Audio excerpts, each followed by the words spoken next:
So this simple illumination is an attempt to talk about the unknown. It is like tripping into that void. Fantastic. Words pop in and out like quarks pulsating in and out of an empty universe. Sounds reverberating, echoing back and forth without an origin or any meaningfulness. Yet, they are nothing but echoes of silence. Although there's nothing special about what's being said here, it is like unknowingly falling in love with the love that can never be known. Whew. It's wild. It is never about what is being said here, but in what can never be said. In the vast canvas of disappearance, consider that everything springs back and forth from this radiantness. Let's call it ineffable love that is empty, known by many names, but remains nameless. Should anyone attempt to name it, it does attempt to suggest a separation from this unknowable vastness. Is using words really even fitting for something so limitless?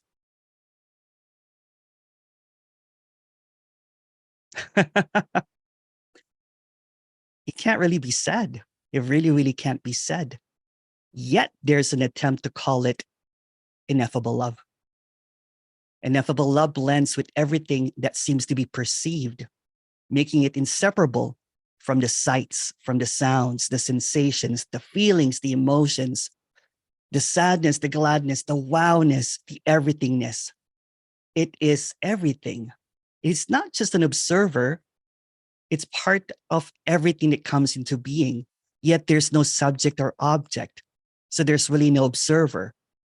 This ineffable love harmonizes with every sound, feelings, and thoughts. It's like a beautiful symphony for no one. It is in everything and everything and everything, including you, although there's no you. You being a non-being, in essence, shares the same essence as everything that is encountered.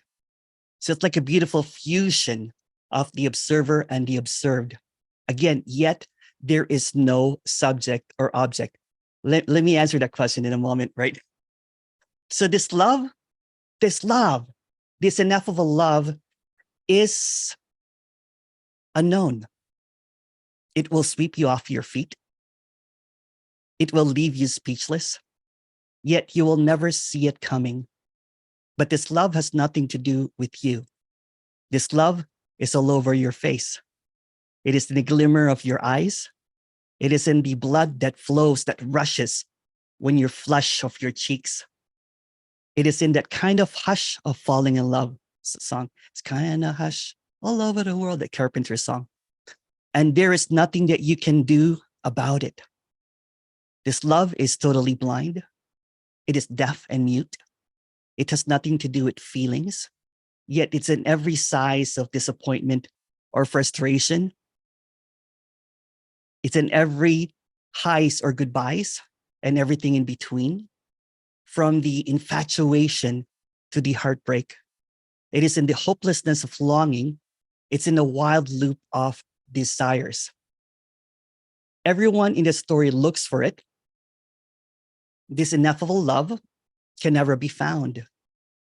Sometimes people think that they have found it, only to lose it devastatingly. This love has been called 1,000 names. It has a million interpretations, infinite wild imaginings. Some call it unconditional love. I prefer not to call it that because it's been overused. This love has no language. It is infinitely silent, yet it can't be turned out of its wildness. It's wild, it's wild, it's wild. And yet it will always be unnameable, even if you try to call it by its name. This love is perpetually empty. It is a light that never goes out or flickers. It has no center or source, no boundaries or location. It is not an entity, not higher or lower, no beginning or end. This love is beyond time and comprehension. Yet it can never leave. It can never leave its dream lover, even if it's just a thought. The dream lover is what is seemingly looking for the love. By believing it is real, it keeps on overlooking for the unreal. Love is seeking for love by dreaming about the perfect love that will come along. It fantasizes about it and calls it names: enlightenment, twin flames, financial freedom, pure bliss, the dropping away of the me, the nameless, nameless, nameless. This seemingly perfect love constantly rejected and denied because it has no name or identity. In quietude, it is in the directness, in the stillness, in the absence of thoughts, in the non-remembrance. It's not a memory. It's direct. It's ineffable. It's complete. It's perfect. It's unconditional too. In the absence of all concepts and language or any distortions. This love is always this. But it thinks it has a choice. Simply, ineffable love is looking for love and thinks it is not love. This love is always present. It's always a present. It's always a gift. But it seemingly keeps on getting rejected, overlooked over and over again.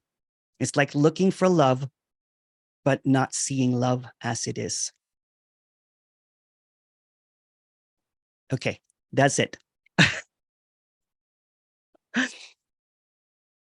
I don't usually talk about unconditional love because there is just a concept about it now, right? It becomes this idea of, mother's love, a love that has no boundaries, or kind of like romantic love that is willing to do it. It becomes personalized. So I like to call it ineffable love. And there's really not even, it cannot even be called that because it is just what it is. It is in this directness, in this pointlessness, in this sharpness, without a second, in this very moment, this love is exploding and imploding simultaneously. If you have any questions about that, please go ahead.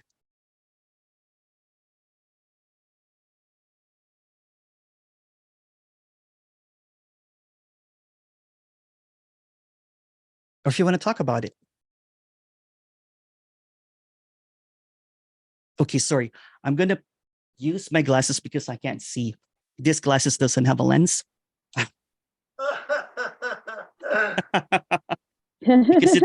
because it's always reflecting.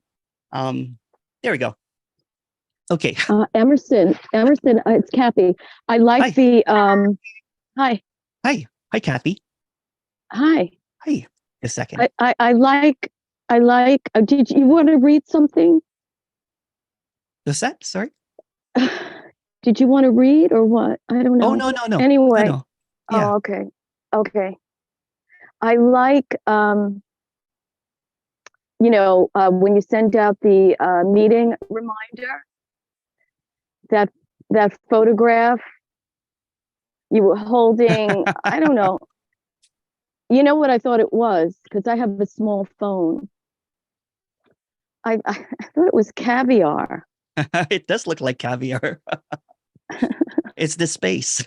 It's what? What is it? What is it? What it's was the space. it? What is it's it? the space. It's the empty space with stars. The universe. What's holding it up? What's holding it up? I was just presenting it, kind of like, this is nothing. Basically, that's what it meant. This is the ineffable. Talking about the unknown. Was there something slipping out of the bottom? There was a mirror ball, a disco ball that I cropped out and I made it into a space. It was supposed to be a DJ picture. Oh, yeah. Okay. Don't think about it too much. It's just a picture. No, it really means nothing. No. I know pictures mean nothing, but I like pictures. And something happened when I saw the picture. Okay.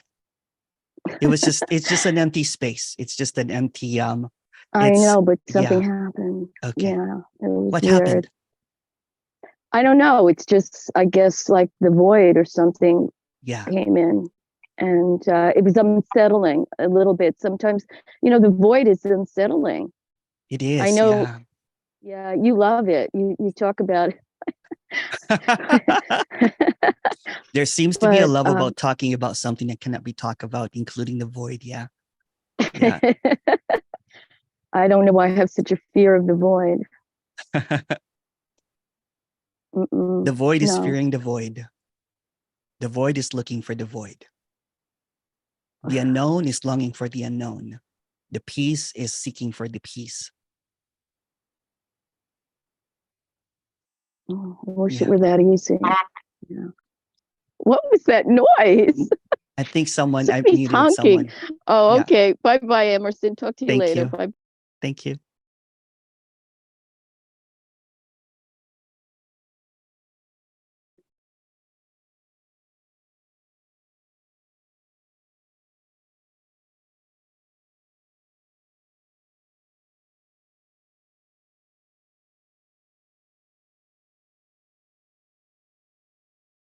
I couldn't find a video of last Sunday's. I'm sorry, I've not been able to. I'll post it soon. I'll post it. Yeah. Um, too many videos. I'll post it later this week, Jeffrey. Maria, hello. Hello. Hello. How are you? Well, I'm okay. Yeah. I wanted to ask. Okay, hang on. Let me quickly hide Sure. myself. Yeah. There it is. So I took a microdose of mushrooms today, Oh, cool. and because I've been really like. Last time we talked, I was like, I haven't had a day in life, and it was like, okay. And then literally 2 days later, I like fell into an abyss where it felt like I like stopped sleeping and like kind of like I don't know. I don't really understand what happens, but it feels like it's like a mental breakdown, like a mini one. Yeah, yeah. And and then I kind of just ride it out. But I took a microdose today, and it's like all of a sudden my thoughts don't stick anymore. Yeah. Which is amazing. Yeah. But why is it that when I'm on the microdose, it's like I could just lay there and everything is totally groovy. And this message feels, not that it's a message, but this experience feels really easy. Yeah. But when I'm like really fucking in it and my head is just, it's like hell in my head. Yeah. Like I want to die. It just is nonstop. Like, Yeah. and I just don't understand why it's so clear to me that thoughts are ethereal right now. When I'm in that, it's like I cannot not be miserable. Yeah, of course. It's the good, the bad, and the ugly. It's everything, right? So it's in that tightness too, in that seeming kind of like, explosion and combustion, I'm saying, the thoughts seemingly kind of like are super sticky and everything. And then there is also the unraveling of that, right? It's like, it's like when there's a storm, right? You cannot run away from that cloud, that rain, right? It will drench you. And at that moment, you're kind of like, oh shit, I should have brought an umbrella. You know what? Why am I living in this place? All that kind of stuff, right? When there's a snowstorm, you get caught in a blizzard. There's no avoiding it. And then you go home, you take shelter or something. You're like, okay, it's not affecting me anymore. And I guess what I see in you is that you don't get caught in the rainstorm, whereas I do. You should have seen me last week when I was like, um, when I was getting hacked, right? I was going back and forth saying shit, saying that kind of thing. So it's still, what I'm saying. You just see this picture of this, I love this talk, right? But there's also Mhm. going to be moments that there's going to be some kind of like frustration happening, scratching the head, all that kind of stuff still happens, right? But it does not really stick. Kind of like what happened to you didn't really stick as well, right? But at that moment, it's so heavy, right? Oh my God. I Yeah, mean, it's like, I yeah, don't, yeah, yeah. yeah. There's more seeing through as well. You know what I'm saying? That even at the heaviness, there's always peace there. So it's being at peace with even kind of like that frustration, or even that like, I can't get out of this or whatever. Seemingly engaging in it over and over again, right? Kind of like it's almost like when you are in the middle of a blizzard and you're screaming at this, no, stop this. Then it gets more aggravated, right? It gets exacerbated. Yeah, but I can't stop that either. That's it Screaming. too. Yeah, that's it too. That's it too. It's always it, no matter what it is, right? And then I think I just take that on as like a conceptual thing where I'm just like, fuck it, everything's it. Yeah. And then it's kind of like, I kind of like make a home in the misery, and I stop doing anything that helps, because I'm because like, fuck it becomes another belief, right? That it's also it. Yeah. It Totally. becomes another belief of a belief. The belief goes underground, and it goes, and there's the identity again. The identity becomes the belief now. And it's like a meta belief now, right? Because it's hidden. But when it's seen that, when that seemingly can like dissipates as well, because that doesn't stick as well, right? Then then it's completely meaningless again. Even that belief completely crumbles. Yeah, that's true. Yeah. But it's like 4 minutes a day, and then the rest of the time, the rest is like, we seem to focus, you know what I'm saying? We seem to focus on that 4 minutes, they're like, and then we forget the 4 about. minutes are 4 minutes are great. Yeah. The rest of the time is not. Okay. That's it. It's too. kind of yeah. That's it too. Yeah.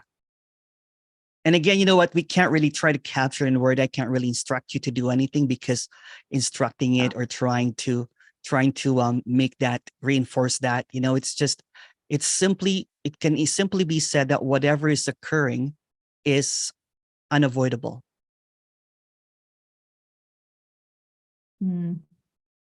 But it also passes through. Every moment seems to be absolutely real, but it also becomes unreal. Yeah. It's all fleeting. It doesn't really stick, but at that moment you think that's all that there is.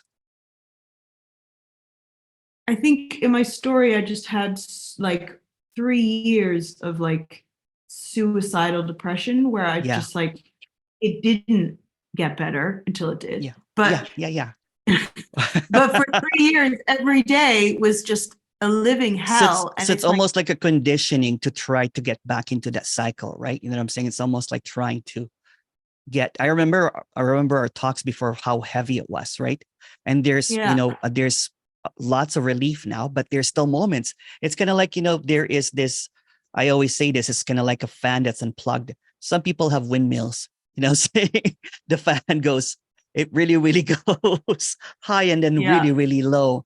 And then it's really, really slow, right? But it's also it's not the ups and the downs. It's all of it. Yeah, and it does feel like there's more acceptance of the downs. Yeah. But it's still, it's like, I feel like I've done something wrong when it happens.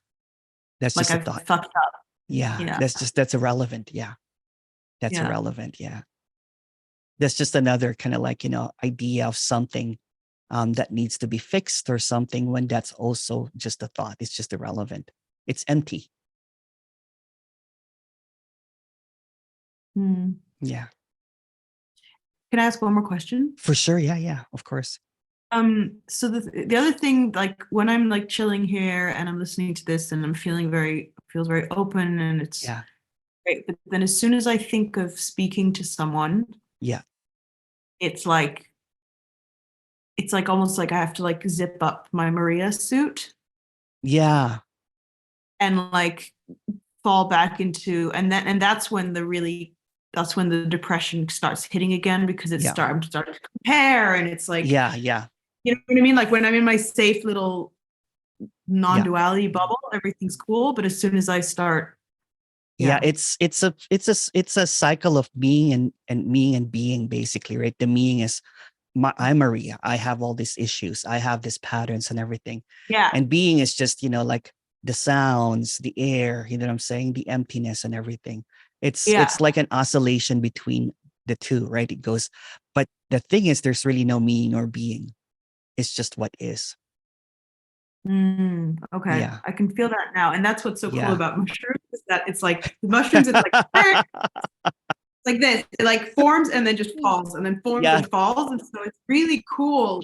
Like, um, it's really helpful to see that, but it's so radical in its nothingness. That's what's so crazy about it. Oh, totally. Yeah, totally. Right. And what's radical about that, for example, when I had that high stress happening, right, for a few days, there was this calm about it, right?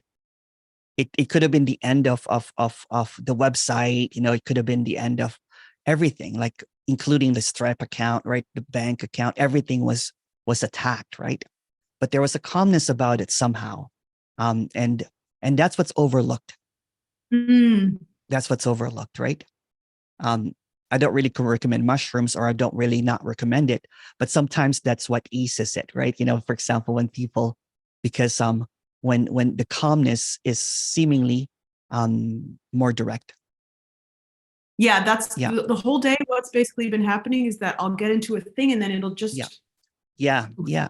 And there's nothing yeah. wrong or right about it. It's just what is as well, right? So if that what seems to help in the dream, because seemingly in the story of Maria, there was a lot of there's a lot of traumatic depression, and the stories that you've told me, I'm like, wow, it reminded of me of my stuff. You know what I'm saying? So my stuff, I kept on having this wild glimpses that it's really nothing, and then I would go back, coil back into a fetal position and cry, and then Yeah. empty again. You know what I'm saying? Yeah. And then, Literally, yeah. No, but yeah, that exactly that that. was like 6 months or so. You know what I'm saying? And then it was just like, but there was also a seeing that that was also it. But I was rejecting, and I'm like, it can't be this me sobbing and crying, or you know, that kind of thing, or this can't be suffering, right?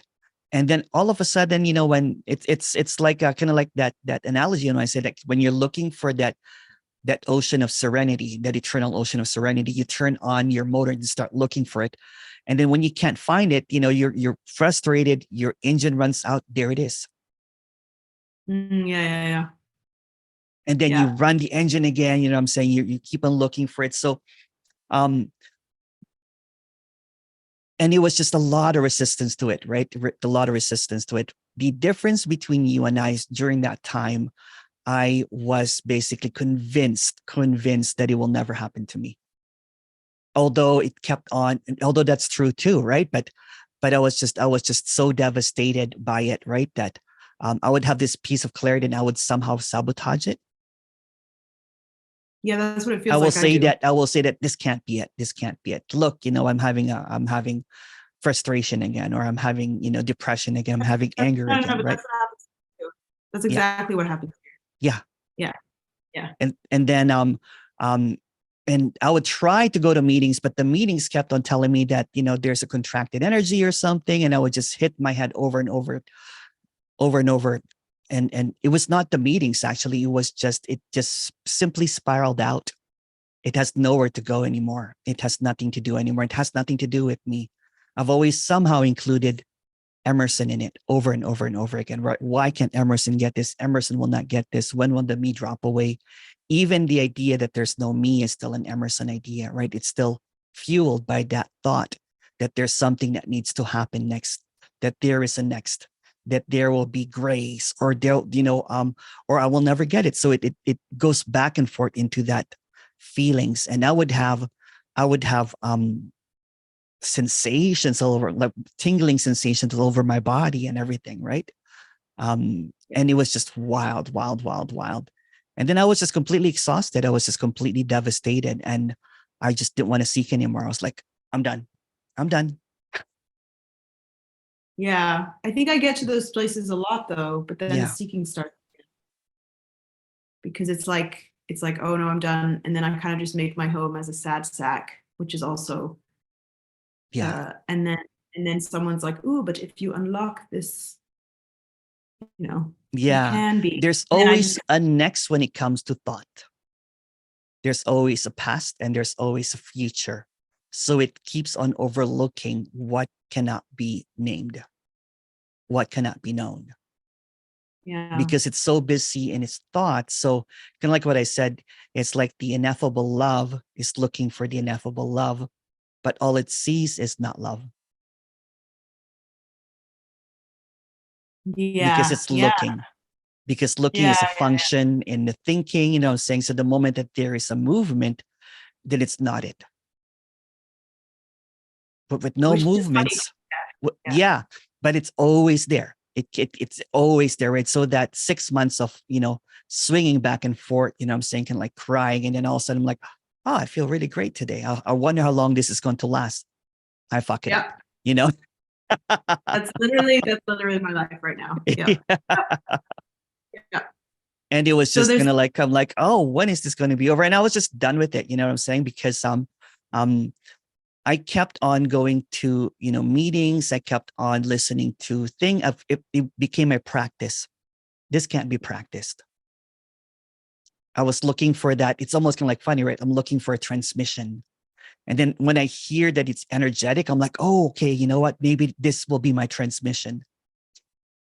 So even when someone says it's energetic, it's just complete makeup now to me, right? It's just because it's looking for that energetic transmission somehow, or hoping that it will deconstruct whatever seems to be happening. yep. Yeah. Okay. We'll speak. Yeah. If that's okay. I'll do a one-on-one because we'll talk tomorrow. Okay. Yeah. And it seems like a process, but there's really no process to it. You know what I'm saying? There are people that just seemingly just, sees through it without ever going back. But people seemingly in the story that have been seeking for quite a while or have gone through, many different kinds of ideas, right? It's almost like a stripping away, like an onion peeling, so to speak, until there's nothing. Sometimes there's residues that fall, and you know what I'm saying? Again, this is just all story. It doesn't have to even be that way. It's for this, for what happened after that 6-month period when there was a giving up, there was just a collapse at the end. I was like, what the hell? It was so unexpected, right? It was kind of like, what the hell? So retrospectively, I'm looking back, I'm like, okay, it was always that. Holy crow, how did I miss it? Kind of thing. Yeah. It's almost like it's so unexpected, right? Because it is always. It's like you're looking for a long, long time, and it's always been there. You're like, oh my goodness, I've been looking for an hour for my wallet. It's just in my pocket. Yeah. That kind of thing. Or one time I was, or like talking on the phone, and and somebody goes, "What are you doing? Why are you moving around so much?" I'm like, "I'm looking for my phone. I can't find it." It's it. So even that frustration, right? Even anything that happens is always it. But to convince yourself that that's it, that's also it, that's also it, it goes into an underground belief system again, because it has to do with your thoughts again, right? It has nothing to do with what you think about. It has nothing to do with you at all. And that's the thing. That's the thing. So that's what I mean. The you, the me, the self, whatever, the idea will try to keep on claiming it, right? Yeah. It's like a saboteur, right? You know what I'm saying?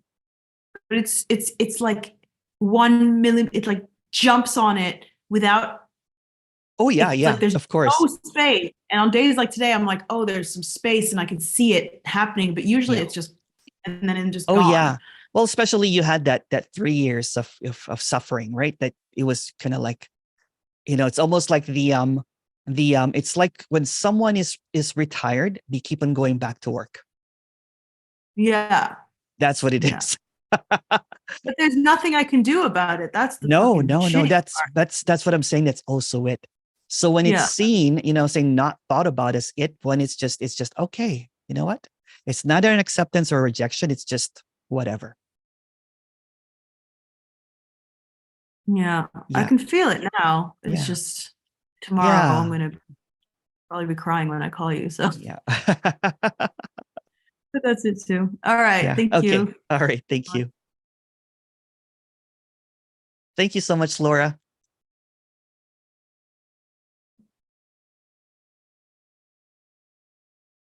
It seems like these apparent residue of spiritual conditioning keep popping up, ready to say what I'm doing wrong. When it's seen, it's rather humorous. Yeah. It keeps on popping up, right? It's it's a mystery. There is this seeming kind of like coming and going and everything, but it distracts what is always present. So what's moving, the idea that this is it or not it, will keep on. It again, kind of like what's being expressed here. It's like reality is an illusion, but a very persistent one. So that play of reality will keep on trying to dictate what is when what is cannot be dictated because it's already what is, no matter what it is. But yes, Cheryl, that's all right. Yeah.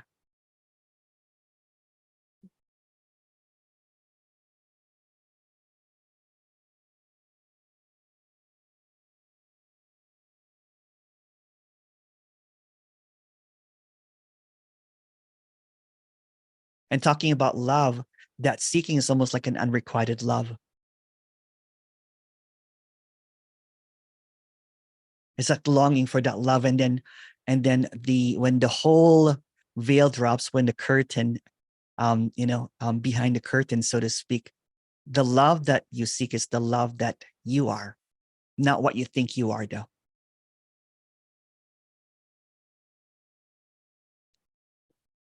So it's not really there's nothing really missing. Yeah, it can be really, really intense.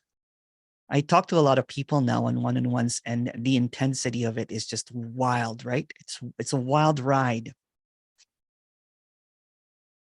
It's almost like you do not wish this kind of like suffering and seeking for anyone that you know.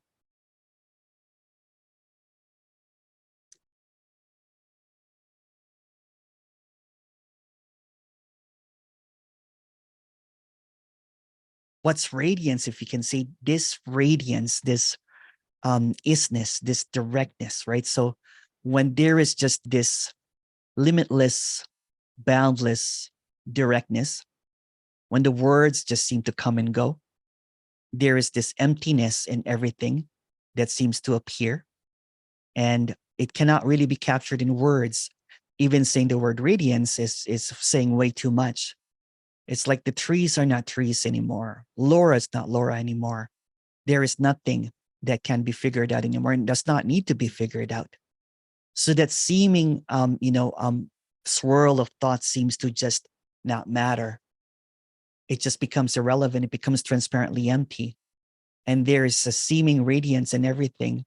It's a light that never goes out, really never flickers away. And it's always this. And seemingly that's what seekers are looking for. And it overlooks this empty radiance, this wordless appearance of isness. And again, that's too much words for something that can also be said as just this. Gunver, hello. Hi, Emerson. How are Hi. you doing? Yeah, I'm good, thank you. And you? I'm great. I'm great. Yeah, good. I just want to touch on this thing about, because like last week here has definitely been like more like a windmill than a fan, Yeah. like Yeah. yeah, like the intensity here is very often in thoughts also, like I go to sleep and then I wake up 2 hours later and then I'm lying with thoughts all night. Yeah. And this happens in periods where maybe 14 days with no sleep. Yeah. So it's kind of exhausting for the daytime life also. Yeah. But what I want to say about this, that my experience is that every time these phases come, there rises this all of a sudden absolute peace. It's Yeah. like I feel that these bouts of intensity is very much helping the liberation, if that's the right, I mean, there's no liberation for anyone. Yeah. But let's say just the occurrence of liberation or Yeah. whatever is not the right word, but I just always feel that there's a kind of like you said so many times, it comes in waves, you know, Yeah. like all of a sudden it's very intense, and then it's all of a sudden very not in, just whatever is, you know. But what has become more and more clear within those very intense periods is really that this is also it, because last week or this week, it's still this week, it has been so difficult with these nights that I'm almost like, okay, I'm not going to go to bed because I'm not going to sleep anyway. You know? So, but what comes from this lying is that there's a kind of like acceptance, because there really are no place to run. There is really, this is also it. Exactly. What can I do? What can I do about it? I can do nothing about it. Yeah, I can maybe take a sleeping pill or something. Yeah. But I've learned that this is not really what's beneficial here, because I feel it as a kind of bypassing when I've done this. Yeah. It's very clear that whatever rises out of whatever need this has to experience itself like this. So I'm not one who takes medicine or anything like that. Actually, never did. Even when I have severe headaches, although it can be beneficial to take a paracetamol or something, you know, I actually always understood that this is necessary for whatever reason. So I accept it. But it doesn't mean that it's easy. It doesn't mean that you're not dead tired the next day and wondering how to get through it. So I just wanted from the share that Maria, she just had or talked with you, like, I totally understand where she's coming from in this so-called madness. But there is something to the madness in its own right. And it pushes the narrative away somehow. I don't know how to explain it, but it just pushes something, at least for this character. And I find it liberating somehow. Although I did, you know what, when I was going through that ups and downs and everything, right? I tried to, because I've had tons and tons of glimpses, right? And I was sick and tired of the glimpses, because it always went back into sleepless night, tossing and turning, crying in a fetal position, you know, and just a whole bunch of suffering, right? It was just suffering that that I thought I was addicted to the suffering. Isn't there some sense to that? Actually, there is something in it. That's all I knew who I was. That's all I knew. It was wild, right? Because I'm like, wow, right? That was the identity of Emerson, right? It was this suffering, basically. And then when there was no Emerson, I'm like, where's the suffering? The suffering is an addict. Where's the pain? I recognize it from myself. I mean, the whole seeking came out of that seeming suffering. In the hope that I could fix the suffering, but the whole thing is in itself an addiction. So it is, But beautifully said what you said earlier. That was wow, The windmill. The windmill, the big windmill, the giant one. The giant, very slow windmill. And no, I wanted to touch on something else also that has been coming to me in these sleepless nights. And that is like, sometimes, I mean, there's a stream of thoughts, and it's just thoughts and thoughts and thoughts and thoughts. But then sometimes there comes something like, sounds like significantly differently, like a very clear message. Like what is that? Like sometimes I wonder what, I know there's no intuition in reality. But yet it can sometimes seem that there's given some, let's say, very clear kind of like language that seems different from the stream of thoughts. Could you speak on this a little bit? Or it's just the transparency of words. They become transparent right? Because there is no movement really. The movement only comes into, like that kind of like almost like a going back and forth, right? So when it stills, right, then it's transparently empty. Like the what do you call it? The pendulum swinging up, oh, not this and this and everything, right? So when it's seemingly seen as it's not even moving, it's just an illusion, the movement's an illusion, then everything just becomes transparently empty, even the words, even the thoughts, even everything, right? So that's when I saw that there was really no one in the pendulum. There's really no pendulum swinging. So even at the height of like, like panic and everything, right? Kind of like what happened, it's also seen as transparent. Does that make any sense? Yeah, I'm not quite sure if I understand it, but maybe I didn't make myself clear. Yeah. Okay. It's Repeat it. Sorry. Maybe I didn't understand it too. Sorry. Maybe, no, I think you did understand it, but maybe that wasn't what I was trying to say. Okay. It's like I get a message that sounds like I should follow it. Okay. A good message, like something very clear. Yeah. And not necessarily something that has to do with my daily life. Much more like some intuitive sense. Yeah. It can show up as anything too. It can appear as clarity too, right? That's maybe clarity just appearing as that, right? It's kind of like it's kind of like at the end of the storm, there's clarity. Yeah. Or kind of like at the end of when it's seen that even that is two, then there's clarity of it. Meaning when the kind of like ruminating of the mind kind of like it just gives up. You're like, that's it too, Yeah, there's a kind of giving up in this intensity of when you're just lying there and you just know, okay, another night, well, sleep. It's a common thing because, as you know, Gunver, I've been talking to a group of characters basically that have been in a situation that they've been in an ashram for 5 years or 3 years or longer. You know what I'm saying? And some of them will pop into clarity. You know what I'm saying? They're like, but there is a pendulum swinging still, right? Kind of like, okay, like there's this heaviness and then there's lightness. And then they have sleepless nights and then they have like, I walked for an entire 4 hours, that kind of thing. They're telling me, right? I know. Yeah. And but I felt very much I had that when I found you. Yeah. Meaning when this falling away had happened, the first half year after that, I really felt that there was so much of that kind of energy, like 20 hours, whatever, watching something. And then, like you said, 4 hours walking or, all this kind of like intense.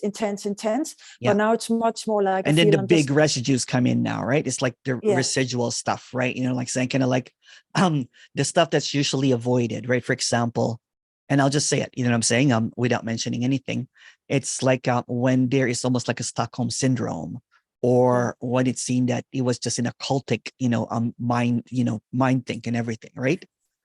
What I feel is happening here right now is very much like, it's just like for the last months or something, maybe, I don't know. It's like everything is just back to way before I even started the seeking. It's like I'm sort of like dulled out in a kind of like, maybe because I don't get any sleep either for very long periods of time. Like I just feel like the day is sort of like so dull, ordinary somehow. ordinary, so incredibly ordinary. So like I'm bored. I mean, I never used to be bored, but I'm actually bored. I'm like, there's a lot of that happens still, right? There's a kind of like, what am I going to do now? Or it's sometimes it's tiredness and it's kind of like what to do, it's like there's no more purpose anymore, right? It becomes mundane, becomes boring, becomes empty and everything. And it could also spring into, like, I want to do art, I want to work again, that kind of thing, or not. Right. So, but now, right now, I feel it's been a long period of this boredom, or kind of like, because I can hardly listen to this message either anymore. I know. It's like once in a while I pick up one video or one whatever, but before that used to be the daily occupation. But the thrill is gone. Like the honeymoon period is over. So it's just this. It's super over. So it just becomes this this mundane relationship with what is, although there's no relationship, if you know what I mean, right? You're like, Yeah. what now? That kind of thing, right? Yeah, now what? Oh, Yeah. again? And actually what happens in that, Emerson, that comes kind of like a déjà vu of the past that says, oh my God, you're right back to where you started. You're never going to aim into anything. Yeah. And then comes this person that sort of like believes he has some kind of purpose he needs to live up to, you know? Yeah. And there's just nothing happening. I'm you know, just sitting It's there thinking almost how like, I should save the world. I mean, it's almost like you caught the liar and you don't believe the lies anymore. So you're bored with it, you know, like, oh, again, you know what I'm saying? I'm bored with myself. You know? Exactly. I'm so bored with myself that I wish I could exchange myself for something else, you know, or whatever. So you know, my first couple of years, you know, like I said this over and over again. I'm never going to speak about this. You know, I'm happy to be, you know, to be on the sideline and everything, just to be a host and everything. I'm like, not going to speak about it somehow. You know what I'm saying? But right now, it's like I'm in love with this. Talking about what can't be talked about, right? Yeah. So it's never one thing. So don't ever think it's a cookie cutter thing, right? Because it appears as what is. And that's the biggest misconception about this, is that when there is a seeming kind of like, you know, authority that tells you it should be this way, and there's many different opinions about it, right? Someone that has claimed that they got this and everything, then it should be this way because they're trying to sell a product, you know what I'm saying, of awakeness or whatever. Okay, but then maybe I can add a question to this, because sure. this thing you're saying, I completely understand. Yeah. But what I do not understand, why there arises a memory of a character before she even started this seeking that always felt like a failure. It's like that memory of that character is coming back. That's irrelevant as well. And now the whole thing seems like you're closing a gap, and this gap was just full of 10 years, 20 years of spirituality. And now I'm back to the same old boring character I started out with. And that's also irrelevant. That doesn't also, you know what I'm saying? It's just another thing. Rises. Yeah. It rises. It's one of those things that seemingly kind of like is seemingly repressed, although there's nothing to repress, you know what I'm saying? It comes out and you're like, okay, that's it too. Meaning it's irrelevant as well. That's it too. It's almost like the last, it will present the good, the bad, and the ugly, so to speak, right? Yeah. The good came out, you know, like, oh, wow, this is wonderful. The bad, you know, like, oh, I can't believe. And then the ugly sometimes, right? The crying and the whatever. And that's also it, right? So even that mundane feeling of like, oh, this is back to me not being special again. That's great, actually. Yeah, but at the same time, nothing is moving. Nothing is moving, and something has been seen here. You know, all this wandering out in the world and all over the place and whatever, and nothing has changed. Yeah, exactly. There's nothing in this character even that has changed. How long were you in that whatever? You know, how long were you? I'm not even talking about the spiritual seeking, which was long enough. I'm also just talking about my younger life. Oh, wow. So it's almost going back to ground zero, right? It's like it's like nothing really. This character seemingly moved all over the place, but nothing changed. Nothing has changed. Yeah. That's a kind of, I don't know. I'm having a moment of depression over that recently. You know, like. To some characters, that's going to almost like a grieving of everything that you've done that really not amounted to nothing. So there's also a grieving process that happens. And it could be elation for another character. They're like, oh, wow, you know, I'm back to, especially some characters that had a lot of shame and guilt. This character, right? When I was taken back, I was taken back into the place that I never really did anything. It's true. Yeah. Or at least everything I did was completely all this effort for nothing. Yeah, exactly. Right. It's irrelevant. Thank you, Jeffrey. Yeah, I'm going to shut up now. But thanks anyway. Oh, no worries. That's beautiful sharing. We'll talk more. Yeah. It's a whole bunch of different stuff appears as whatever, but it's all really, you know what? And it might sound kind of like, you know, to say this, but it's just really all irrelevant. Yeah, this is I what do you say? I suspicion that it's all irrelevant. Suspect. I suspect, it's all irrelevant. Yeah. And that the character does not like. Yeah. It's the There's depth. something here that doesn't like it. Yeah. It doesn't like the boredom, the normalness, the what the fuck? I mean, I went all over the place for what? Yeah. It's almost grieving that idea of what enlightenment should be.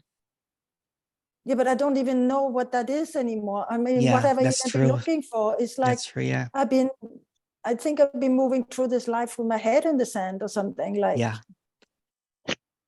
Anyway, yeah, enough. Yeah. No, that's okay. That's okay. Yeah, no, You know, no. I like the way you share it. It resonates with a lot of people, right? Because a lot of characters get really, really kind of like, you know, when they're like, then what now? What did I do that for? Yeah, why didn't I just sit on this stone in the first place, you know? Yeah. Yeah. Why did I start moving, you know? Yeah. Anyway, yeah. Yeah. It is what it is. Even that, right? that I It get. is what it is. Yeah. Yeah. All right. Thank you. Thank you so much. Thank you. You're welcome. Can I just chime in? Oh yeah, for sure. Come in. Come on in. Isn't it also not relevant either? That like Yes. Yeah. Yeah. So I'm it's just like, using words. I'm just using words, right? Yeah. I could Because just also say it's meh. You know what I'm saying? Maybe that's a better word. Those are all quite like because for me, when I hear that it's not relevant and it's meh, that does that I'm like, oh God, everything's a bummer. How about this one? It's neither an acceptance or rejection. It's just what it is. Right. Yeah. It's kind of neutral more than it is like. Yeah. I really totally get what Gunvar is saying. Like, I have that so much where I'm like, nothing matters, and then it becomes very nihilistic. It does. For me anyway. It does. Yeah. Her, but yeah. So I guess it's kind of like also not relevant. It's just also it's not relevant. Okay. It's kind of like what I said. It's it's the whole spectrum of it, right? It's it's not one thing. So it could be that infatuation with what is, right? You're like, oh wow, you know, like look at these trees, looking at the tree for 20 hours or something. And it could be the heartbreak as well. The heartbreak's like, okay, you know what? I guess this is it. This is the mundane appearance of this character that spent the past 5 years or 10 years or 30 years, no matter how many years, seeking something that was completely, you can't even say it, right? And at the same time, it's just what it is too. Yeah. I think that the fact the not saying it bit is more helpful for me because otherwise I would go into the story of just being like, I'll just say ... It's just ... It's just ... It's just ... Yeah. Or blah, blah, blah. Whatever. Like you know, say, yeah. Thanks. Yeah. Oh, hi, Jeffrey. Sorry. I was just going to say this. There's a line in T.S. Eliot where he says, teach us to care and not to care. Yeah. Or you can even go Shakespeare, to be or not to be. Emerson. I just sorry. Hi. I just wanted to ask. I'm still probably with Jeffrey, asked Kathy. you this. Oh, you are. Yeah. Yeah. Well, Jeff. I'll talk to you after. Oh. Sorry. Oh, okay. Go ahead, sorry. Jeffrey. I thought he was just quoting T.S. Eliot. Yeah. When I look over at my past, I see it like a movie, just like watching any movie. And it's whatever it was an interesting movie. It was entertaining. But it's not me. It's not who I am. Exactly. I'm free of it. The movie is on the shelf. It's there. I don't have to deny it. Yeah. But I also don't have to keep being that character. Yes. It's free of that. I'm free of that. Yes. Awesome. That's awesome, Jeffrey. Thank you. I'm just getting there. It's taking me. It's already there. It's already there. You know, saying it's not about what you think. You know, saying, but beautifully said, beautifully shared. Thank you. Okay, Kathy. Sorry about that. You guys were talking at the same time. Anyway, that's why. No worries. No worries. Know, I've probably asked you this question 100 times already, and I don't remember the answer. But you know, memory. There's no past. Memory is immediately in the momentless moment. Yes. Because there is no past. Yes. So it's just But what about when you pull the photograph? Oh yeah, yeah. And that's quite amazing, right? So Yeah. seemingly, you What know what I'm is saying? that? Seemingly, it's just all an appearance. So even this very, you know, meeting right now is just an appearance. So for example, if you say, can you show me a picture of you when you were born in 1971? And I can pull up a picture, I'm like, here you go. But if you try to travel, someone was actually sharing a really, really beautiful, someone that had some recent one-on-one and had some clarity, was telling me this story. He can like quote, I can't remember what it was, but it's like there's this super brilliant guy, right? That you know, like a genius and everything, that wants to figure out life. So he tries to build a time machine. He goes back in time, you know what I'm saying? But when he goes back in time and tries to fix the future, the present that he had, he always goes back to where he was, and he could not figure it out. He could not figure it out, right? So he tried to go back over and over, you know, try to kind of like, maybe if I, you know, did some stocks or something, he would come back and it would still be the same thing. So meaning that anything that you think about the past or the future, even if there's proof of it, like, you know, like a picture or videos and everything, is completely made up. Because nothing can change what never moves. Nothing can change this directness, right? So this directness has nothing to do with what you think.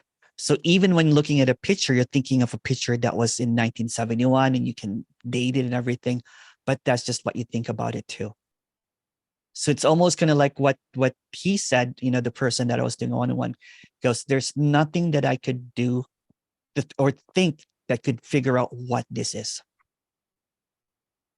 So no matter how brilliant anyone is or genius anyone is, it's kind of like saying that, well, I can carbon date that, you know, like, you know, that was really in 1971. And it's just appearing in this moment. All really have is just this moment. And this moment is not even a moment. It's just another word for something. And then we're trying to trip up ourselves by thinking that there's a history, there's a past. And again, in the storyline, there is, right?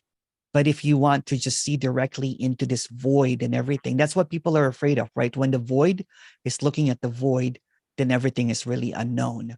So even all of your knowing, even all of your comprehension, even your proof, you know what I'm saying, does not really amount to anything because it's also unknown. And and yet there is this play of light and colors and separation and time and everything.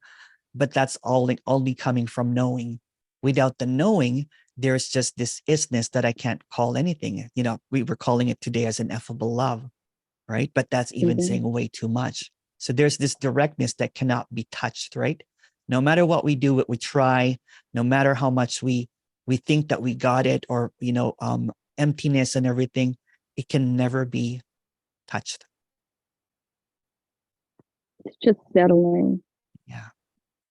Because it's Settling, infinite. right? How can you touch the infinite, right? You can't. You Absolutely, can't, yeah. you can't. But I How mean, can you it's just like, I mean, like, sort of settling into this unknown. That's all you can do.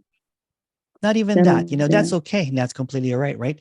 But the unknown is already the unknown. So whatever's talking over there is the unknown.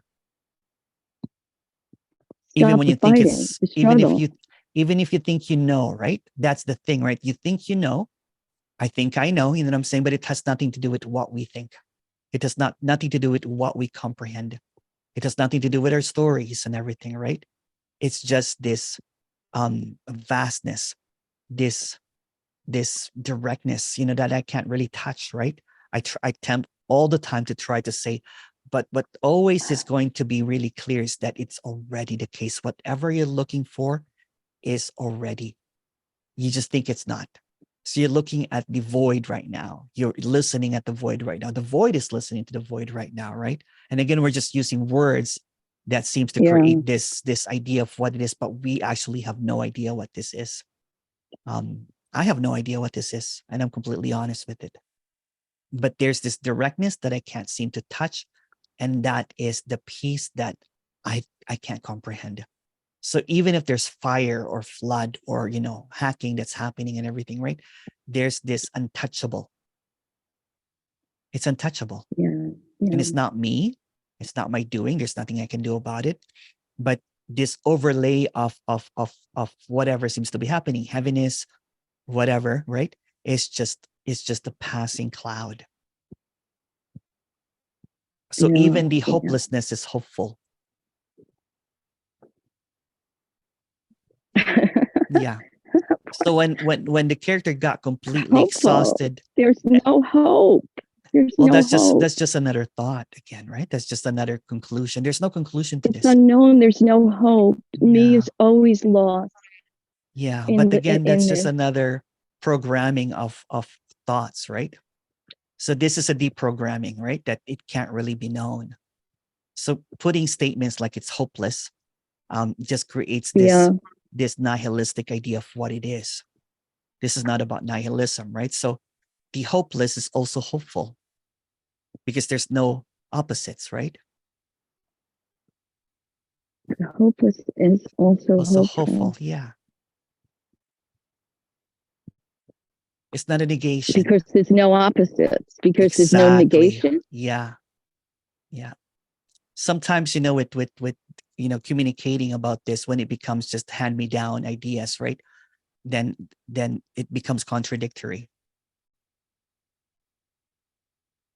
Well, it becomes a statement.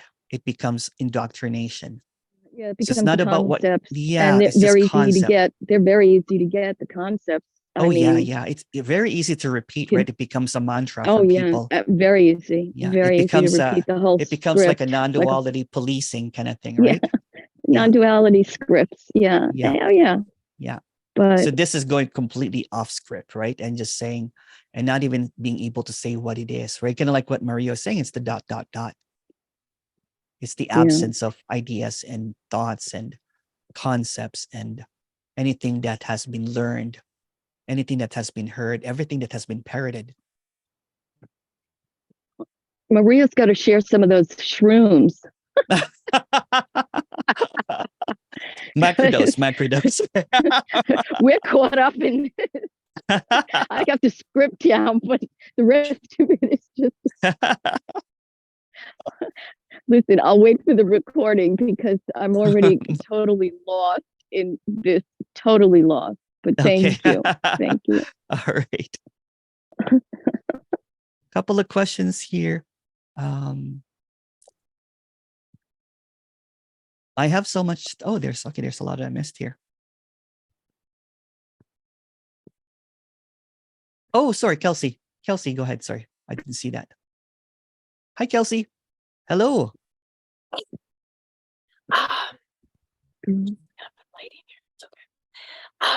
Can you hear me? Yeah, I can hear you. Cool. So I thought of a question to ask in this meeting the other day. Yeah. It's very simple, but so does the story end? That's just another story ending, right? There's no story that ends or begins. Yeah. That's the thing, right? So there's this idea that the story ends, but that's just another story. Everything is a story, beginning, no ending. Even saying that this is infinite is a story, right? So it is completely unknown. So it flows as it is. It's this mysterious happening that's not even happening, that kind of thing, right? So it's not an intellectual or a mental thing that we can think about. It's the isness and everything that is empty, right? And again, there's a full kind of like, disclosure here when I say that what's being said is completely unknown and no one knows about it. So there's no one here that knows, and no one else that knows, right? But I love the words that come out and trying to figure out something that can't be figured out, right? So it's kind of like that. It's kind of like trying to stare at the abyss and the abyss looks back. So follow up, does the character drop? No character that needs to drop, right? It's just what is. Again, that's just another idea, right? So, and again, that's the thing, right? So there is this idea that, there's a self that gets realized. That's an idea, right?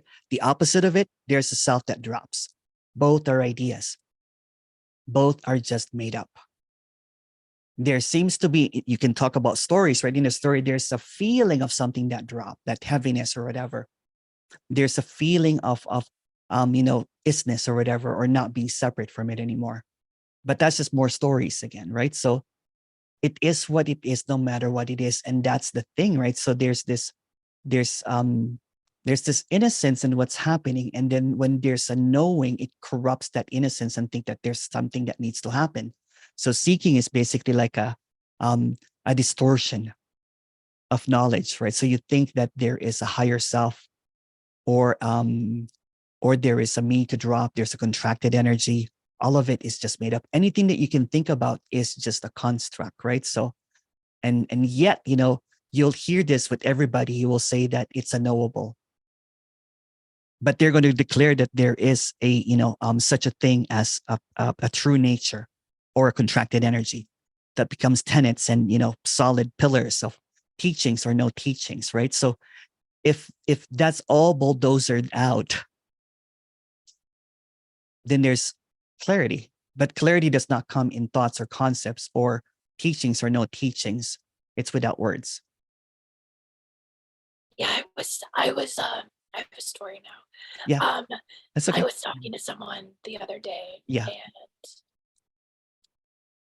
we were just like chatting about this, Yeah. and this message. And I was remembering there was like this trend of speakers that Yeah. were talking. They would state, when the self drops away, Yeah. when the self drops away. Yeah. And it was so funny because it immediately like put me into this like mentality of comparison. Yeah. That Yeah. I was Yeah. like, oh my God, did myself drop away? Are people Yes. gonna notice that I have a It's self? Am I being too selfie? yeah. Like, and yeah, it was just, there's really no point to this story, but Oh yeah, it was but just that's what it funny is, right? remembering that. So when these statements, although you know what, everything should just be a suggestion because no one's got the truth, right? So when there is a statement like that that becomes a motto, you know what I'm saying, for a teaching or no teaching, it becomes a special, message or something.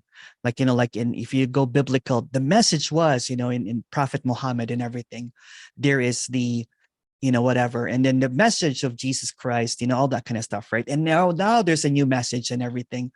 No one's got the message. There's no message. What's that about, right? And there's a communication that it's not, that the clarity is that it cannot be communicated. I like that. I'm saying that there is just emptiness and everything when there's clarity without claiming it. But somehow it's very tricky, right? Because it becomes my message is better. That's not the message. It's poo-pooing and everything. That's a teacher. I'm saying it's always kind of like putting down someone to elevate what cannot be talked about. So if it's stated, that it's the words are meaningless, then it should be all meaningless. My meaningless is better than this meaningless. It's just another, Yeah. Yeah, or it's just up for interpretation. It's just as up for the interpretation. characters, and Yeah. each Yeah. character is going to see things differently. Yeah. And Yeah. because like I'm always going to think my message is the best, That's right. like, Yeah. And there's nothing wrong or like right that about that, story's right? always going to be there. There. And I've accepted that, Yeah. but another thing is is it both? Like that is like, I guess if there's like a mantra, Yeah. it's like, and I don't even know what the context is of like, is it both? Yeah. But that's something that kind of like brings me peace. It's just, it's both. Like whatever Yeah. I'm feeling, Yeah. it's also this and it's also this. As like, Yes. This and not this. It's this. There's yeah, really kind yeah, of like, when there's really no more, when there's really no more, kind of like when you see that the polarities are the same. yeah. There's no That's more what it is. Yeah. polarity. Yeah. Sometimes it feels like it. Yeah. But, and I hate talking about like no more and like saying there's a result. Yeah. But for me, when I saw that the polarity was just a story, Yeah. the That's whole what it thing is, just right? Yeah. vanished. And people don't even see the polarity, right? So even in non-duality, there's polarity. There is the, the awareness, and then there is the nothing. That's a polarity again. It's another play of that, right? Right. Yeah. And when you think that something's better now and something's less, then you're trapped in that polarity again, which causes a more than or a less than, right? So when it's expressed that measurements or comparison is the thief of joy, right? So there's this, yeah, it always kind of like he's having a better experience there, Yeah. And like comparison still happens here. Yeah. But it's so funny. It's like, oh, why am I suffering? I'm like, oh, I'm just like comparing. Yeah. And like so automatic. And then it poofs, right? It's gone. You're like, okay, what the hell's that even? Yeah. Like the acknowledgement and the acceptance, it just like vanishes. Yeah. But it still happens. Yeah. Yeah. Everything is allowed, nothing is denied, right? So even that is part of it, right? So it's a whole spectrum of everything, kind of like in the whole spectrum of emotions and everything. That's how wild it is, right? This apparent, isness that we can't talk about. And then to try to capture it as only this, it should be this way. It should have a cookie cutter kind of like, enlightenment or dropping away of the me and everything. According to this, it should not be according to anyone. There should be no authority anymore. And it's expressed over and over again that there's no authority. Yet authority figures will come out that causes polarity, right? There will claim, there's a claiming of this and that because polarity sells. Yeah, it is. It's addicting. It is, it's a good one. It's like it's intoxicating. And it is, yeah. It just like, especially when you think that someone's wrong and someone's right, it sells it. Yeah. This one is better and that one is, then that's what it is. Yeah. That's the world's best story. It is, yeah. It's the wrong versus right. Yeah, that's what it is. Cool. Thank you. Yeah. Thank you so much. Couple of questions here. Not even pendulum swinging. Geez, yes, because there's really no polarity, right? It's just oh no. Okay, what happened there? Sorry.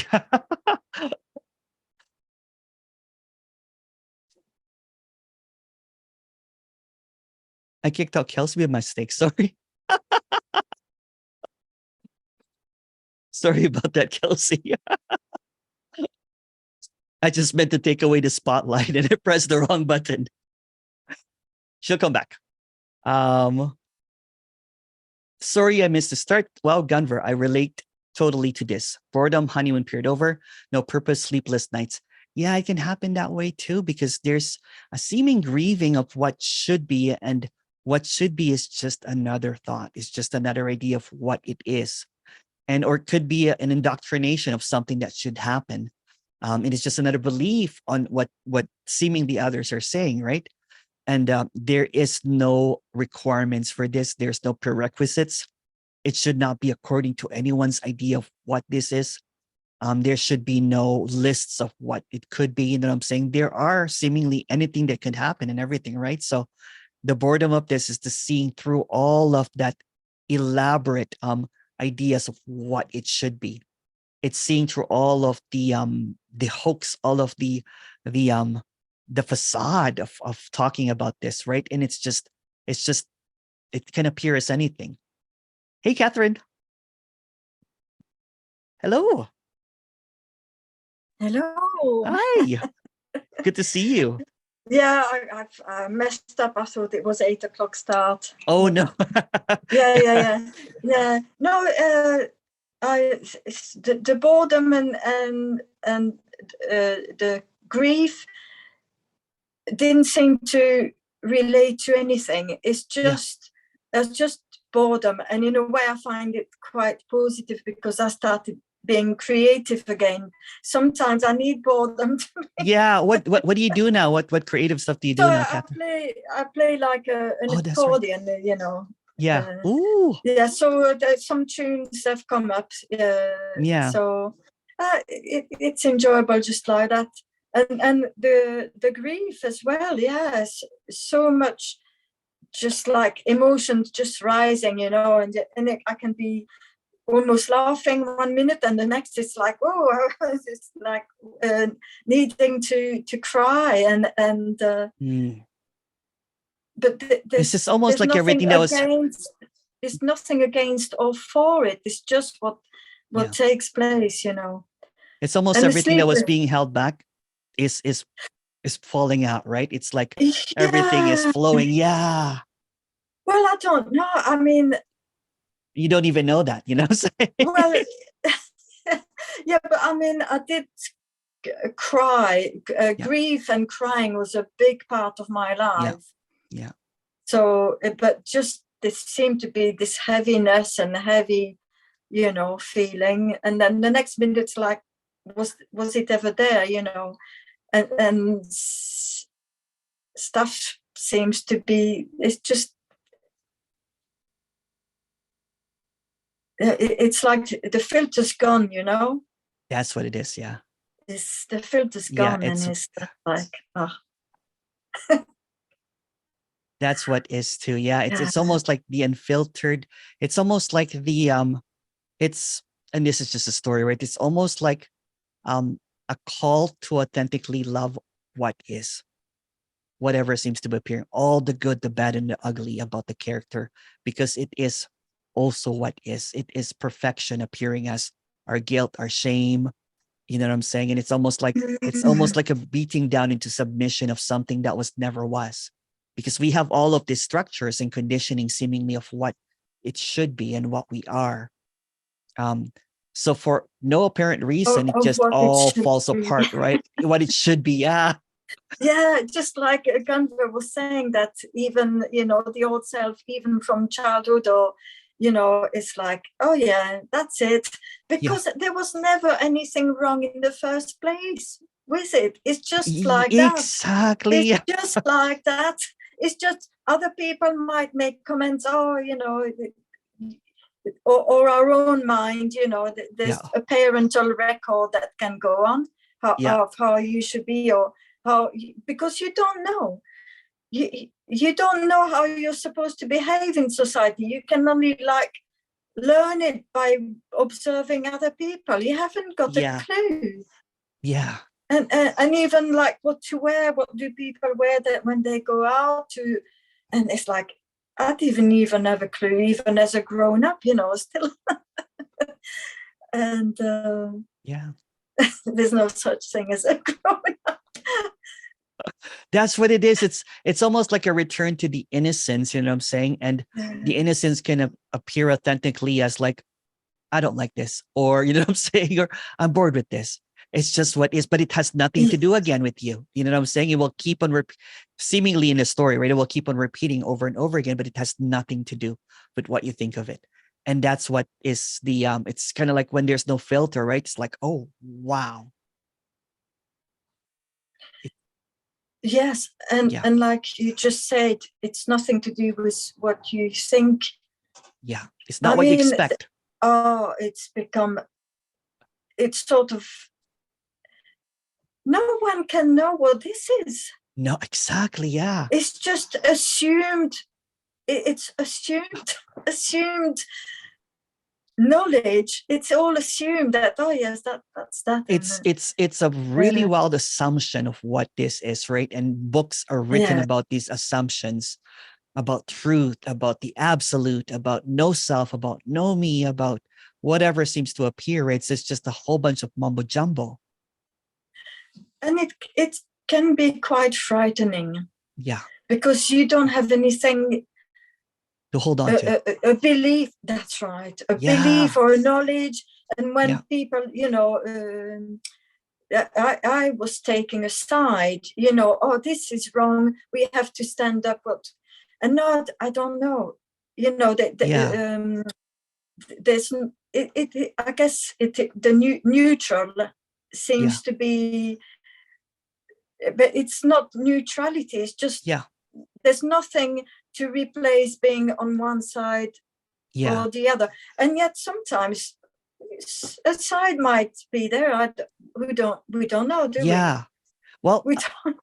We don't know what this is. no one knows what this is, right? So I just talked to my very first person that I did a one-on-one with this so-called communication about 2 years ago, because I didn't know that I started doing it when I didn't even have a YouTube channel yet. And there was just a love for it. And that's probably, and so I had this long conversation, and he said, it's like the first time, it's like breaking up with a toxic relationship, and you feel liberated and free, but also heartbreak, and then falling in love all over again. So now he's saying that it's like being in love again, you know what I'm saying? But in the first year, or the first kind of like, like little while, right? It's kind of like, I'm free, kind of like, you don't even know what to think anymore, because you just got out of a nightmare. And then there's a heartbreak, because it's almost like, like that 2, 3 years, 20 years, I don't know how, it's like a relationship with a phantom. It's like an intimate relationship with an imaginary character, right? And then you're so convinced that that's real, that it's so hard to let go, and it keeps on haunting you over and over again, right? And you can't sleep and everything, and it's just almost that and that's somehow, what I'm saying, I like that story, but it's just a story again. Please don't compare, you know what I'm saying? But it reminds me of that, right? Because it's like you're like, oh, wow. Yes, I mean, there's listening here, and there might be a story, but I don't hear it. Yeah. I don't hear the story. Yeah. It's just love. It's just love. Yeah, that's what it is. But it's the ineffable love, right? It's again, the love that you can't think about. It's a word that people call, yes. Yeah. Beautiful. Oh, I love this now. I know. Thank you, Catherine, for sharing that. That was beautiful. Gunver. Hello again. Hello.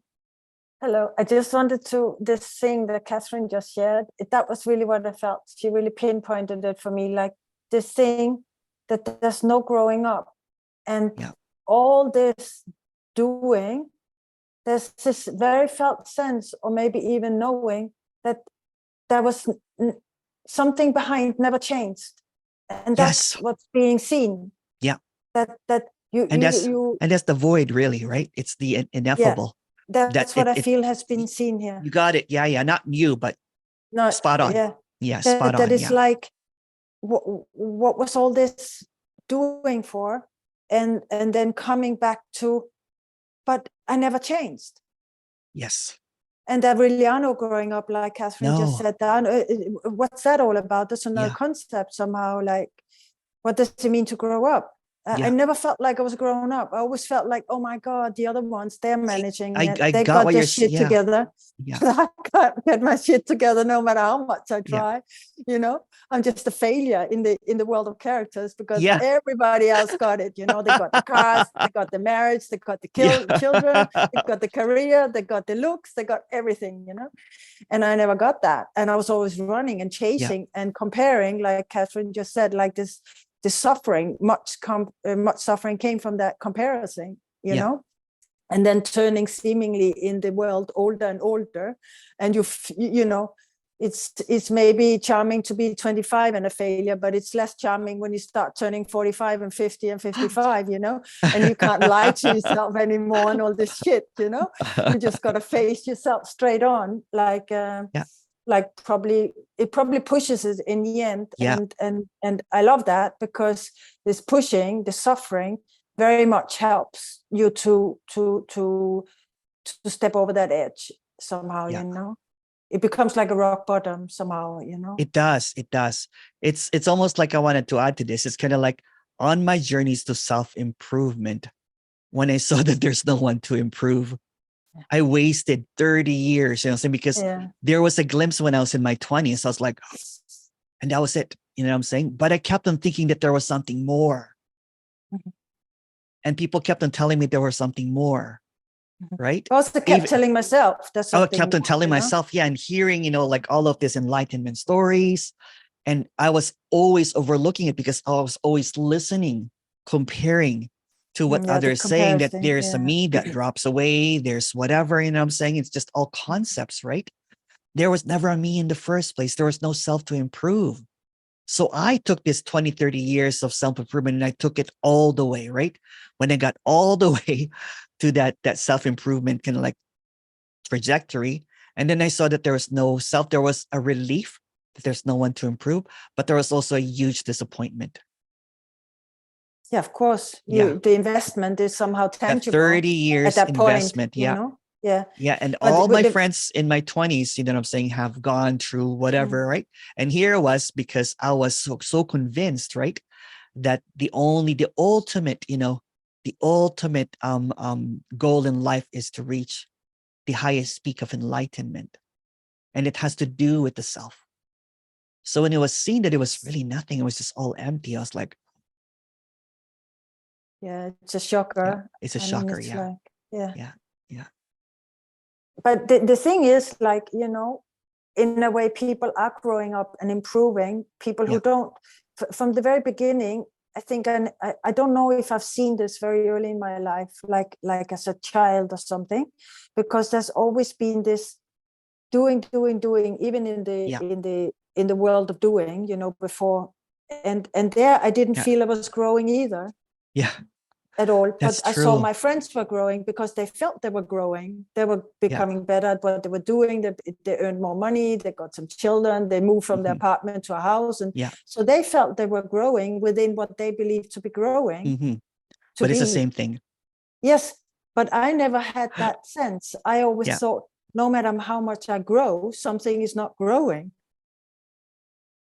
And this is where the suffering from this character somehow maybe was pushed to the seeking, this whole, because nothing in the seeming world, I don't succeed in the world of doings, of what the world consider success, you know, because something here didn't really believe that this was I don't know, happening.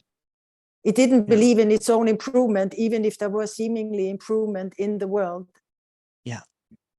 So something here must have understood something else without knowing what that something else was, that then led to this endless neurotic seeking, you know. I would not wish this seeking on anybody, but at the same time, and this is going to be contradictory, I have never felt this contentment before. Now that I can believe, because it stops, the wheel stops, everything stops. I've never felt this kind of peace and honesty before, right? Because I was always lying to myself.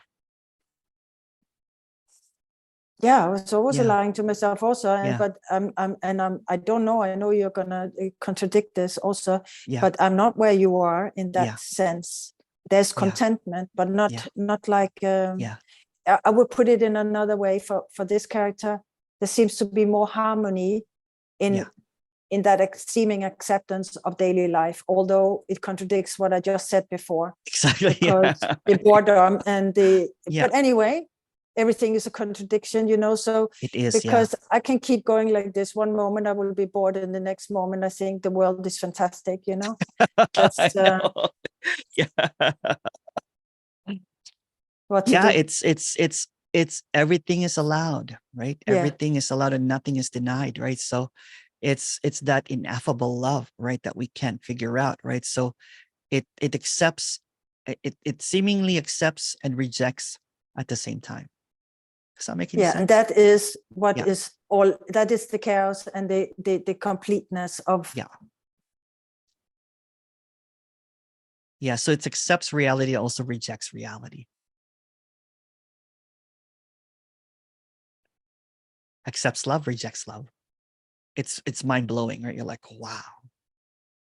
Yeah, so what is it now? We're back to this question. What is it how come you can say it's mind-blowing and I can't say that yet? I don't know, to be honest with you, right? Here is just everything just obliterates, right? Because when I see that there's really no separation, meaning that there's no acceptance and no rejection, then the mind can't comprehend it. So it's just mind-blowing for me. Like, oh, because there's this seemingly getting used to the acceptance or rejection, a doing, right? When it's all presented, here you are. Like when the whole gift, you know what I'm saying, of isness is just without any opposite, you're like, Wow, that's it too. So what is it? Is it harmony? It is harmony. Yeah. Yeah. Okay. It is harmony. It's equanimity, right? There's no less or there's no Equanimity, more or less. There's no higher or lower, right? Everything is just it's all the same. all the same. Yeah. And that's what's mind blowing, because the seeming mind or the character operates in opposites. So when it sees that there's no opposites, then it doesn't really even exist. Mind blown.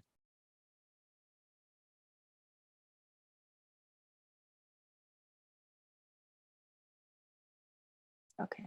Yeah. Okay. All Thanks. right. Okay. Hi, Maria. Hi. I just Hello. really thought that was so fascinating what you were talking about with Gunvor. Yeah. Especially what she was saying about how it's kind of cute in your 20s to not have any of the stuff, and then, or to be a failure. For me, it feels like Yeah. like when you're still cute and sad, it's fine, but then when you get old and sad, it's just sad. But and I guess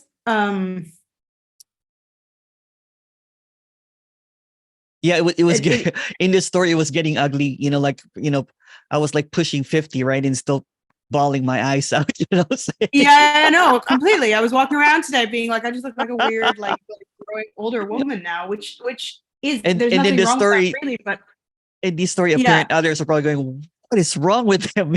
Saying. Yeah, no, exactly. And then finding out that there's nothing to get and that it's all been a waste of time. Yeah. But it hasn't been a waste of time, because like the depth of joy and peace that I experience now compared to when I was 23 is like very, very different. And so as much as like the spiritual journey is bollocks, it also brought me here. So like, is it bollocks? Yeah, in the story, it's all bollocks, right? But at the same time, it's kind of like it's constantly dreaming something that's real, and then you wake up, you're like, oh, none of it happened, and you're here again, and you're not here at the same time. But if you wouldn't have done all the stuff, you wouldn't have realized that. In the story, of course, in the story, right? Right. It seems everything seems to be interconnected, but at the same time, it has nothing to do with it. That's what I'm trying to say, right? There's no opposites, really, right? That is cool. That is wow. It's good. That's what's mind blowing. You're like, oh, what? It's like, in the story, right? It led me to here. At the same time, there's no here. Right. Yeah. And here it is again, right? All my suffering, I'm saying, gave me this peace, but I didn't really have any suffering. Okay. Yeah, got it, right? Yeah. Okay. So it's like this and that is all the same, right?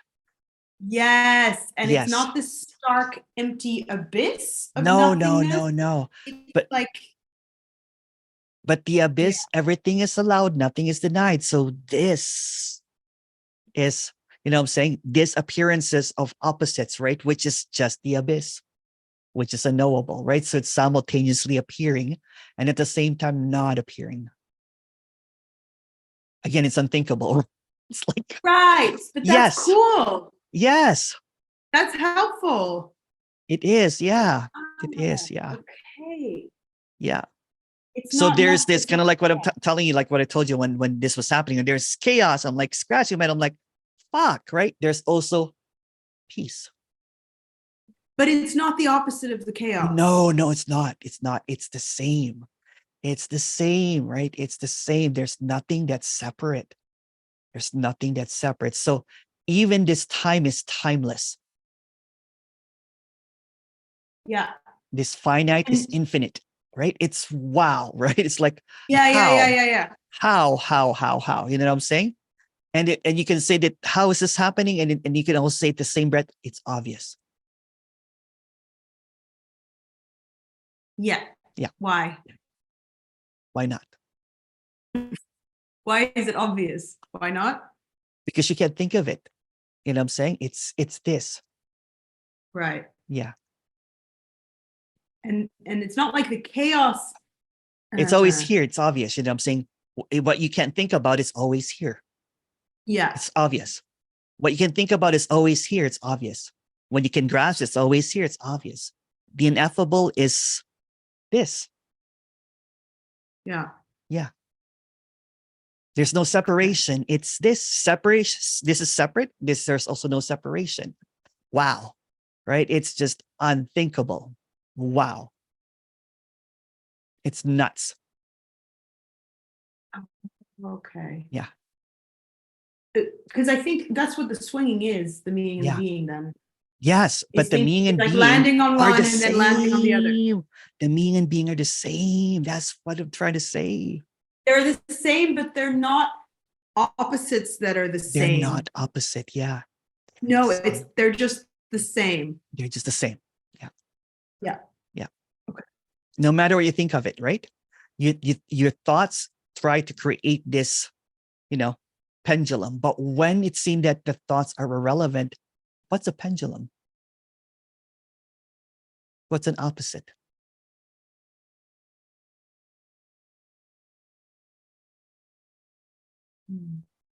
Dot, dot, dot. Dot, dot, dot. Yeah. Name of my memoir. That's a good one, actually. Dot. Go ahead, yeah. I'll credit you.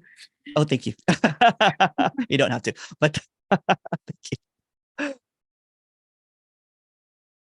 Thank you.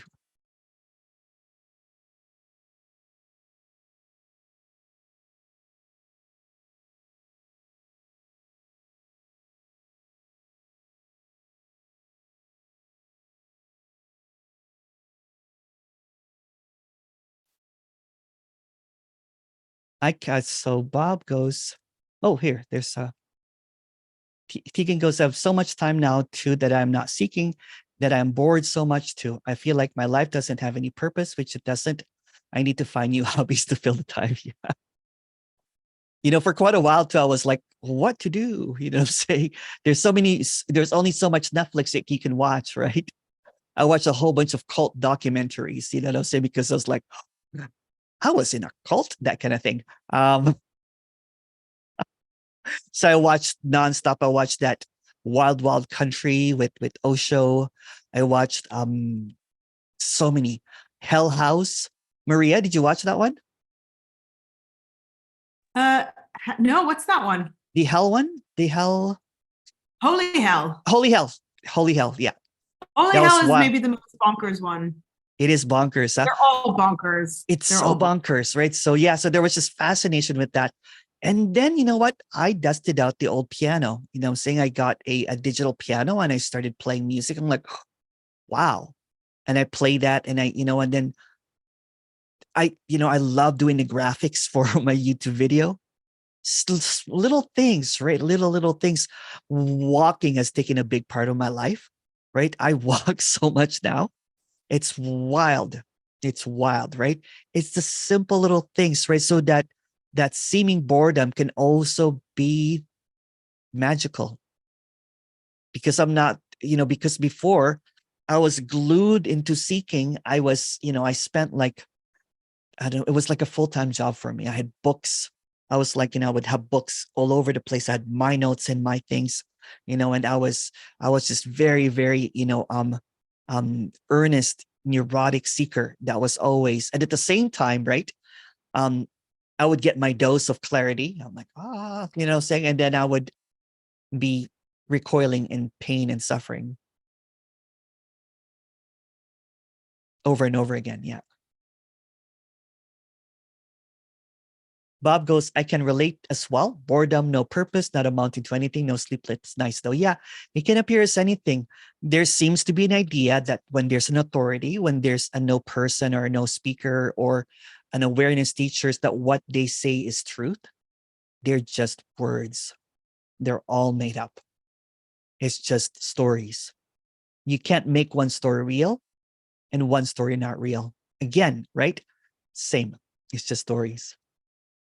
And that seems to be the comparison, right? The comparison is the seeming understanding that someone's got it better, that someone's telling the truth. that someone's got it made, which is just another appearance. Cecilia. Hi. Hi. Then bored, without sleep, all those words are just thoughts. Yeah, totally, yeah. So there's no prerequisites, right? It's not like, well, I don't get, it's just words. It's just appearances, right? It's like really having a really vivid dream. And then you see that none of that happened too. Yeah, I've been playing with that. Yeah. Thoughts. Oh, I can't sleep, but then, oh, that's a thought. Yeah. Then fall asleep. I'm bored. I know. Yeah. I need something to do. Oh, that's a thought. Okay. I have a couple of people too that I've talked to that have gone through really, really horrible, times in their life, even after the clarity. One of them sleeps like a deep sleep. You know what I'm saying? Quite surprised. They're like, how is this possible that this character is going through so much stuff and went through a disastrous whatever? And then another character, right, is saying that I have so much clarity during the day, but at night, I'm questioning the clarity, that kind of thing, right? Can appear as anything, and it's just what is. It's just what is, right? So to create an idea of what this is, to make it only one thing, to make it into a cookie cutter thing, to be able to go through a checklist is all BS. It's all BS, right? Because no one really knows this, and again, it's just really, people can only really base from their apparent experiences. But what the thing is, people seem to think that the person's appearances is like, it's like some characters think that they have to take acid, like Eckhart, or become an alcoholic and be in a halfway house like a Byron Katie, or walk in a park like Tony. All of those are just stories. You know how many times I've walked in a park and I've tried to, drink alcohol and a flail in the floor going, no cockroaches, all that kind of stuff. You know what I'm saying? Yeah, I didn't have drinking coffee, right? I forgot his last name, Alan something. Drinking coffee. I already poured like 100 containers of coffee. Yeah. When it's gonna in the same, when oh, I'm bored, I need something to do. Oh, that's a thought, because I'm not a doer. Yeah. If there's something to do, it's gonna be done. Yeah. Yeah. Maybe not what I want, but it's just a thought. Yeah. I have this young girl. She's like 18, and she messaged me. She said, Emerson, I've been DJing for the past 8 months. I'm a good DJ now. Like, yes. She goes, I'm playing at a club. She goes, I'm still seeking, but I'm a good DJ now. She thought that by DJing, saying, but yeah, it has nothing to do with any doing. Yeah. And or non-doing.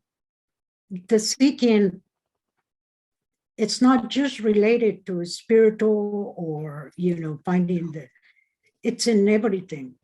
Yeah. I have a dog that one of my girls is a little sick.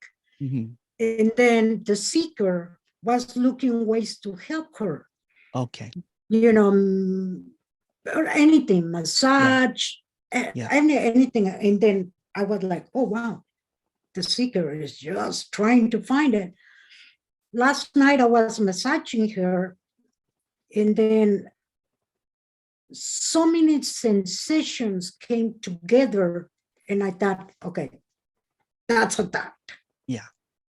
And I kept massaging her, and then it was like, then I thought, oh, that's sadness. Oh, that's a thought. Watch this, because that's a thought. Yeah. Because at the same time, it came like love. Yeah. Like, you know, sadness with love, with anguish, with happiness. And then I thought, stop, there is no way to define this. Just go back to silence, peace, and let it move on. You know, because it just came like that's Yeah. And Yeah. I'm like, I don't Totally. want to Totally. Yeah. play with that. Yeah. So when there's clarity, you know, when any suggestions being, being said, like, when it's seen clearly, you know, so kind of like, it's like really looking through, kind of like, for example, in a very lucid dream, right? That it is happening, but at the same time, it's not. So it could arise as whatever, you know what I'm saying? Again, the duality seems to present that there's an awake and there's a sleep. So when it's both awake and asleep, then it's real and also not real. Meaning that it's just thoughts, dreams, you know what I'm saying? Because it's both real and real. You think it's real, but it's not really real. You know, then after those feelings, I thought, oh, I think that's the duality of full force. Yeah. But at the same time, it wasn't. Yeah. I was defining it. Yes. You know, Yeah. I was defining it as sad, depressed, emotion, love, all of it. I was the one that was separated. Yes. That feeling never felt before. Doesn't have a name. It doesn't have a name. Yeah. And that's what's so elegant about this, right? It's because, you know, one claim it to be this or not this, right? But this and not this is nameless. And it's just in everything, right? It's really unfathomable. It's really unknowable. And to talk about this as a conclusion or something, right? Or as an absolute, it's easy to see this as nothing and then to believe it as nothing. It's when it goes underground, right? It's easy to say that there's no one here. It's clear. It's really clear that there's no one here. But when you believe it, that's fucked. It's not a belief or a non-belief. It's just what is, right? So it's me and no me, and both are just simultaneously ... ineffable. And I think that's part of the scary part, the many characters, including myself, things. It's that not being able to define that, not able to explain that. You know, it's like we just hold to the knowing. Oh, I know what happened there. Yeah. But no, the knowing, you know, saying it's the knowing is kind of like trusting a dream. Knowing is like trusting a dream that happened last night and be convinced that that's real. So it has nothing to do with knowing. And what seems to appear in non-duality, and you know what, and again, you know what I'm saying, this is just sincerity here, is most of it basically is based on thought levels of what I think. Right. So because there's always going to be kind of like, and I started noticing it because there's always a defense of what's being said. There's a policing. There's a correction. What's to correct? Yeah, that's what teaching or even no teaching happens, is a correction. Right? There's nothing to correct really, because that's and that's what when I noticed that the Course in Miracles was like, okay, you know what I'm saying? You know, when it's interpreted by another character, it becomes a correction. If you notice it too. When a teacher shows up, right, and starts using it as a, you know, as an idea and everything. And any teachings basically is when a character claims it as their own. No one can claim this. And I think that's why I did a full stop here, and I'm here. Yeah. because there is not the limitations, even if there is not intentional limitations. Yeah. If I see it as a limitation for this character, for this body, this whatever, beliefs, blah, I run. Yeah. You know, I run. Yeah. Yeah. And I feel here, I feel like I don't have to pretend. I don't have to listen to what you're saying, even if I don't want to. Exactly. You don't have to believe anything, including the speaker. Yeah. It's just the freedom of. Yeah. And that's what's overlooked, is because when the teacher arrives, then the student appears, but there's really no teacher and student, right? And that's the thing. Or when there's a speaker, there's a seeker that arrives, basically, right? Because without the seeker, there's no speaker. That's not what's being expressed here. That's why I always talk about the directness. That's why I say that don't believe anything that I say, because it's just what is. I love talking about the ineffable, but there's also a complete, transparency here that I have no idea what it is. I'm in love with it, but I don't know what I'm in love with. Yeah. Thank you for being here. Thank you. Thank you. We have one more question, and brilliant meeting today. Was wondering about silence. Peace describes sometimes as the background of everything, but sometimes it sounds like it's a thing. It's one description, nothing that becomes or is everything. I guess I'm asking for wondering, is silence or peace no different than anything else that appears? Because when we talk about the appearance, we seem to see it's ephemeral, yet the silence or peace is described as always there. I don't know. Can you just talk a bit about this? Okay, let's deconstruct peace. Peace and no peace are the same.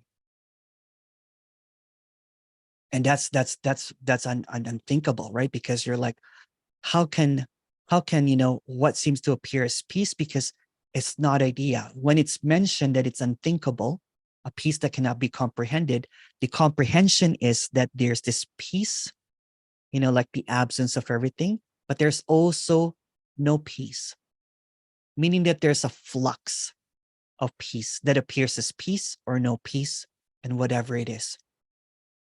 When it's being expressed here that there is just this appearance and it's just really just peace, again, we're just trying to swim in words, and sometimes we drown in it, right? We drown in the idea of peace, but it's not about the words. It's about what cannot be said. Sometimes I call it peace. Sometimes I call it love. Sometimes it's liberation or freedom. Some people call it God. Some people call it awareness. But I don't believe in the words that I say. Because the very belief in any single word like peace, God, awareness, nothing, being everything, all of that, right, is just an assumption. And the assumption, it's the underground kind of like tunnel from that individual to claim it. And the belief solidifies that claim. So when there's a belief, an assumption of a word called peace or whatever, seems to create this idea of what it is.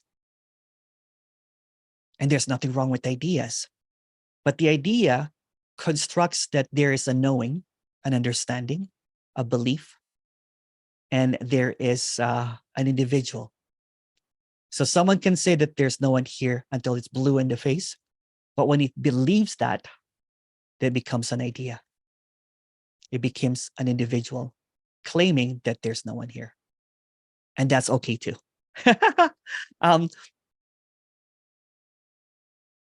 Oh, thank you so much. But like the peace even is, the peace that it was even hacked, meaning that any reaction was peace, right? So there was this almost like this vigilance or something, right? Because I was really putting out fires and everything. But that was also peace. Meaning there was no trying to correct of me kind of like, oh, shoot, doing all that kind of stuff like that or talking about it.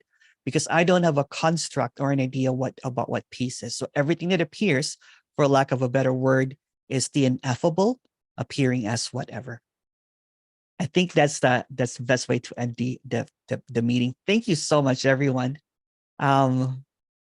So much love, and thank you so much for coming. Thank you so much for supporting. We'll see you on Friday and on Sunday next week. Mwah.